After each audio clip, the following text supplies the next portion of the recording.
Problem कडे जरा गंमत म्हणून पाहिलं ना की फार मजा येते. आणि असाच एक घराघरातला प्रॉब्लेम म्हणजे टकलेपणा. त्या टकलेपणावरती मी एक कविता लिहिली. तुमची परवानगी असेल तरच मी ती ऐकवणार आहे. चालेल का? किती जणांना चालेल असं वाटतंय? चालेल ना? रागवून कुणी तुमचा कार्यक्रम. चला, तर मी आता ही कविता मोबाईल वगैरे काढू नका, रेकॉर्ड करू नका, बघा कशी वाटतेय. आपल्या घरात आता मी त्याच मार्गावर आहे, आमचे बाबाही आहेत, तर त्याच्यामुळे हे काही लाजण्याचं प्रकरण नाही, उलट साजरं करायचं प्रकरण आहे.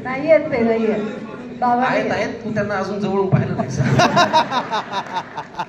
तर या नाजूक विषयावरती मी असं लिहिलं होतं की जळी स्थळी काष्टी पाषाणी कुठेही आपल्याला दिसतं. जळी स्थळी काष्टी पाषाणी कुठेही आपल्याला दिसतं. आणि प्रत्येक घरात बघा तुम्ही एकतरी टकला असतं. जळी स्थळी काष्टी पाषाणी कुठेही आपल्याला दिसतं. आणि प्रत्येक घरात बघा तुम्ही एकतरी टकला असतं. पण असंही नाही की टकलं व्हायला म्हाताराच व्हावं लागतं. असंही नाही की टकलं व्हायला म्हाताराच व्हावं लागतं. बापाच्या आधी पोराचं आजकाल लवकर शाळा भेटतं. बरं, टकल्याला स्वतःला प्रॉब्लेम नसतो, भोवतालचे त्याला छळतात. टकल्याला स्वतःला प्रॉब्लेम नसतो, भोवतालचे त्याला छळतात. गेले रे केस म्हणून उरलेले उपटून काढतात. बरं, जेव्हा पडायला लागतं ना टक्कल आणि केस लागतात गळू, जेव्हा पडायला लागतं ना टक्कल आणि केस लागतात गळू, वेगवेगळ्या आकारात उघडी पडते ही गुळगुळीत टाळू. काहींच्या अगदी दर्शनीय भागात अशी तारेची घासणी होते.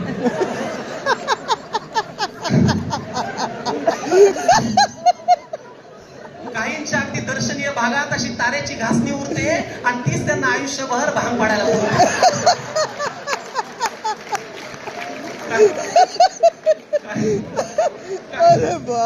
काहींच्या अशी दर्शनीय भागात अशी तारेची घासणी उरते, तीच त्यांना आयुष्यभर भांग पाडायला पुरते. काहींना मागे खड्डा जणू विहीरच खणली जाते. काहींना मागे असा खड्डा जणू विहीरच खणली जाते. काहींचं घर जातं पडून फक्त कंपाऊंडवरच राहते.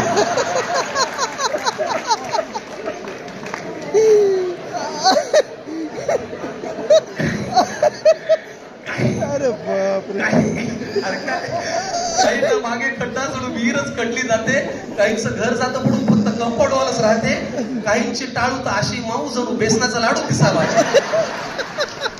काहींची टाळू तर अशी मऊ जणू बेसनाचा लाडू दिसावा. असं वाटतं हळूच जाऊन त्याच्यावर काजूचा काप पोचावा. आता नवीन उपचार आलाय म्हणे. आता नवीन उपचार आलाय म्हणे, ट्रान्सप्लांट करून रोवायचं. आता नवीन उपचार आलाय म्हणे, ट्रान्सप्लांट करून रोवायचं. हे म्हणजे जंगलातलं गवत उपटायचं, नांगणामध्ये लावायचं. हा, लाखो रुपये खर्च करून रूप पैशात का मोजायचंय? लाखो रुपये खर्च करून रूप पैशात का मोजायचंय? निसर्गाने दिलं ते निसर्गाने नेलं, त्याच्यात काय लाजायचंय? पण काहींच्या आयुष्याचे प्रश्न मात्र टक्कल पडल्यावर सुटतात आणि काही ठार येडे सुद्धा केस गेल्यावर उगीच बुद्धिमान वाटतात. असो, उगाच एखाद्याला जिव्हारी लागेल हा विषय फार ताणू नये. उगाच एखाद्याला जिव्हारी लागेल हा विषय फार ताणू नये. आणि कितीही म्हणावं वाटलं टकल्याला तरी हे टाकले असं म्हणू नये.